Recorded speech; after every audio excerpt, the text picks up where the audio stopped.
ইন্না সলাতি ওয়া নুসুকি ওয়া মাহইয়ায়া ওয়া মামাতি লিল্লাহি রাব্বিল আলামিন। আসন্ন জাতীয় ত্রয়োদশ নির্বাচনে উপস্থিত আজকের প্রোগ্রামের সম্মানিত সভাপতি উপস্থিত হবেন এই জনপদের মাটি ও মানুষের নেতা, আপনাদের প্রিয় ব্যক্তিত্ব মুফতি আবুল হাসান সাহেব। মঞ্চে উপস্থিত 11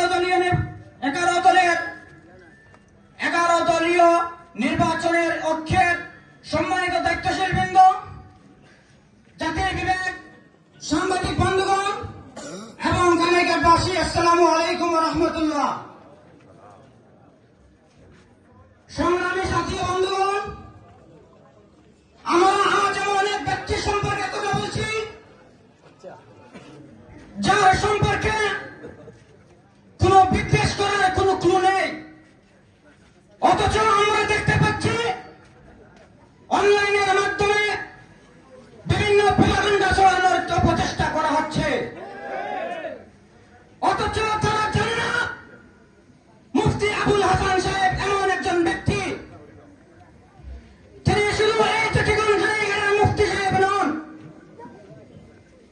সিলেট জেলার ইসলামিক রিসার্চ সেন্টারের পদকপ্রাপ্ত একজন মুফতি সাহেব।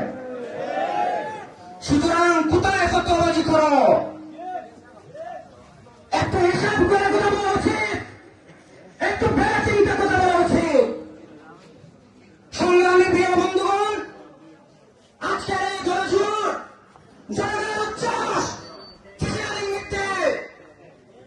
এটা ইঙ্গিত দেয় আগামীর বাংলাদেশ ইসলামের বাংলাদেশ, আগামীর বাংলাদেশ কোরআনের বাংলাদেশ।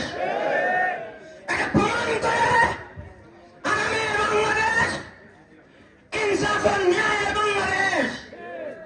প্রিয় বন্ধুগণ, আগামী 12 তারিখ আপনারা তাহাজ্জুদ থেকে সন্ধ্যা পর্যন্ত যতক্ষণ না ভোট গণনা শেষ হচ্ছে প্রতিটি ক্যাম্পাসে প্রতিটি সেন্টারে পাহারাদারি করবেন।